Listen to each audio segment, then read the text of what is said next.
Hi, so I've been asked by a couple of people to speak about what adult social workers actually do, just to get an idea around the role. So I can just speak from my experience that I've had a really good career so far in social work. I've worked in a few different hospitals, both on my placement and in my role at the moment. I've also worked in a rehabilitation centre. I've worked in a larger team of social workers in an adults community team. I've worked alongside district nurses in a neighbourhood hub, and I've also had the chance to shadow a lot of people as part of my roles as well, which has been great to give you an idea of sort of how things work. There's so many different areas in adult social work that you can actually work in. Some organisations have specific mental health services or learning disability teams, and then they also specialise to have sort of autism teams now in our local authority. And then there's just so many different avenues that you can take. Some people choose to go into forensic social work, so it's just really interesting and a lot broader than you would maybe initially think. I think there's a perception that it's more just for older adults or children's services in general. People tend to know about that, but not so much about the adult side. So just to give you an idea of like sort of more my day-to-day work, we do a lot of assessments, so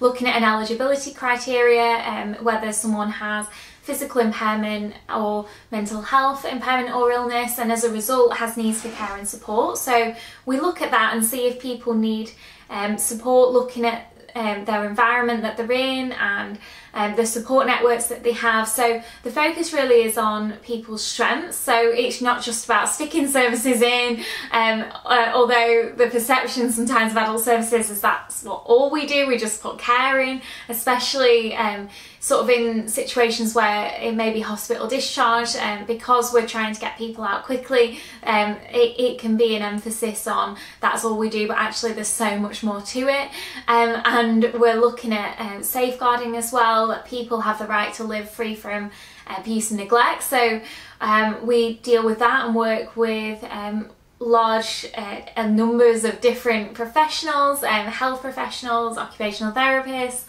people in the community. Charitable organisations are really essential, and to be a good social worker in adults, it's really about understanding what community resources are out there as well for people, and we work out what may benefit people from having that awareness of what's around, but also what resources people have in their own lives as well, and the strengths that they have, so we can capitalise on them to help people identify solutions to overcome the barriers they may be facing.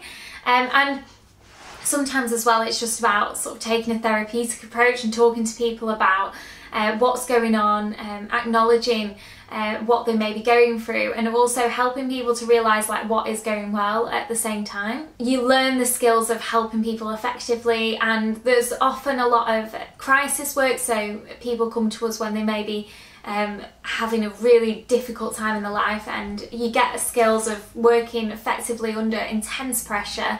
You learn about housing and issues that people can have in their tenancies, and with financial abuse, financial issues, also sort of exploitation that people may be facing. You learn a lot about different illnesses that people may have, and sort of amazing ways that people find to overcome barriers regarding those sort of setbacks that people have. So I've learned so much about dementia and mental health needs that people have, and creative ways of managing risks that can be associated, so helping people to really manage those risks in a way that means that they can live the life they want. So for example, older adults, an issue that often happens is that people have lots of falls, but with the technology that we have, we can actually keep people at home for a really long time, and most people that's where they want to be, and it's about finding ways to help people reach the goals that they want. And I think it's really interesting as well, because there may be a perception that people can't live with a high level of risk, but actually with the right plan in place, people can live well despite lots of things going on. So it's really interesting, and there's also a really detailed legislative process around everything, and you really get to grips with that, and that can help you to stand up for the rights of people. I'm a best interest assessor, so I have a really good understanding of the Mental Capacity Act, and I'm always updating my training on that. I think that's a key thing to do if you're considering going into adults, something that's really helped me in my role. And then also I'm a practice educator, so I have students with me, and that kind of keeps us both up to date with theory and how that impacts practice as well. So those things have really helped me to progress as a social worker. So I'm now a safeguarding lead as well, so I take a lead on safeguarding inquiries. So they're just a bit of insights into my role. I hope that's helpful, and please like and subscribe and let me know any other videos you'd be interested in seeing.